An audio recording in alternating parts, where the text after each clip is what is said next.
অনেক তো বিয়ের ভিডিও দেখেছেন, আজকে চলেন বরিশালের বাইরে একটু ঘুরে আসি আর আপনাদের সাথেও শেয়ার করি কোথায় গিয়েছিলাম, কার সাথে গিয়েছিলাম, সবকিছু নিয়ে থাকছে আজকের এই ভিডিও। হ্যালো এভরিওয়ান, আসসালামু আলাইকুম, welcome back to my new another blog video. সকালবেলা উঠে নিজেকে একটু ফ্রেশ করে তারপর মিথিলার বাসায় চলে যাচ্ছি। প্ল্যান করেছিলাম বরিশালের একটু আউটসাইডে ঘুরতে যাব, যেটা কিনা বরিশালের একটু দূরে অবস্থিত এশিয়ার অন্যতম বৃহত্তম জামে মসজিদ, যা বরিশাল বিভাগের উজিরপুর থানার গুঠিয়া ইউনিয়নের চাঙ্গুরিয়া গ্রামে অবস্থিত। আমাদের বরিশাল শহর থেকে 11 কিলোমিটার দূরে এই মসজিদ। এখানে আমার কয়েকবারই যাওয়া হয়েছিল, এই নিয়ে অনেকবারই যাওয়া হয়েছে, ঠিক মনে নেই।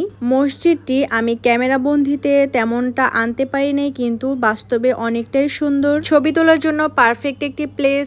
আর এখানে নামাজ পড়ার জন্য জায়গা রয়েছে মহিলাদের প্লাস পুরুষদের। তো মসজিদ, যেহেতু আমি মেয়ে মানুষ, তাই ভিতরে ঢুকতে পারিনি, তাই সামনে থেকে অল্প অল্প ভিডিওর ক্লিপ নিয়েছিলাম। যারা এই মসজিদে যান নাই তারা একবার হলেও ঘুরে আসবেন অ্যাজ এ মুসলিম হিসাবে। মসজিদটি অনেক সুন্দর আর অনেক জায়গা ধরে এই মসজিদটি অবস্থিত। রাতের বেলা এই মসজিদটি দেখতে আরো বেশি সুন্দর লাগে। আমি আমার ফ্রেন্ড মিথিলার সাথে এখানে ঘুরতে গিয়েছিলাম আর ওর সাথে ওর হাজবেন্ডও ছিল। ঘোরার পর আমরা একটু নাস্তা করেছিলাম, সেই ভিডিওর ক্লিপটি আসলে রাখা হয়। এরপর রাতের বেলা বাসায় চলে আসি। আসার পর আমরা আবার কাজিনরা মিলে চলে গিয়েছিলাম চা খাওয়ার জন্য। ঘুরে টুরে বাসায় চলে আসি। এরপর রাত প্রায় 10টা বাজে, তখন বোনরা বায়না করে তারা 6 মাইলে চা খেতে যাবে। বরিশাল শহর থেকে এই 6 মাইল চার দূরত্ব, আর সেখানে আমরা গিয়েছিলাম চাচ্চুর সাথে, চাচ্চুর গাড়ি। চাটা অনেক বেশি মজার ছিল, যার কারণে আমি এই নিয়ে 2বার চলে গিয়েছি সেখানে। চাটা অনেক বেশি মজার ছিল, যার কারণে অনেক দূর দূর থেকে কিন্তু মানুষ এখানে খেতে আসে। অরিজিনাল একদম গরুর খাঁটি দুধ দিয়ে এই চাটি তৈরি করে, যার কারণে অনেক বেশি মজা লাগে। আমি যে চাটি খেয়েছিলাম সেটার দাম ছিল 50 টাকা, যেটা ছিল মালাই চা,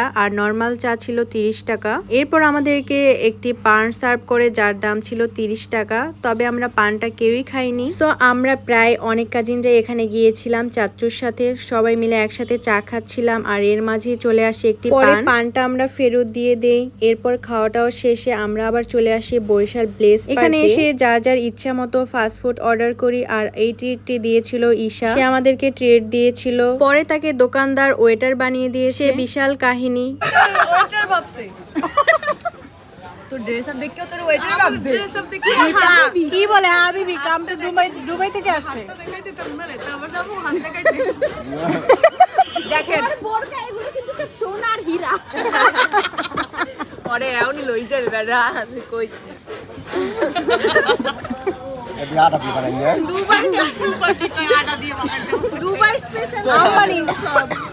এভাবে কাজিনরা মিলে অনেক বেশি মজা করে যখন একসাথে থাকি। এরপর চাচুর গাড়ি নিয়ে আমরা বাসার দিকে চলে আসি। তো ভিডিওটি কেমন লেগেছে কমেন্ট করে কিন্তু জানাবেন। যেহেতু লং হয়ে যাচ্ছে তাই আর শেয়ার করলাম না। পরের দিন ঈশার বাসায় চলে গিয়েছিলাম, অনেক বেশি এনজয় করেছি। সবকিছু আপনাদের নেক্সট ভিডিওতে শেয়ার করবো। সবাই ভালো থাকবেন, আল্লাহ হাফেজ।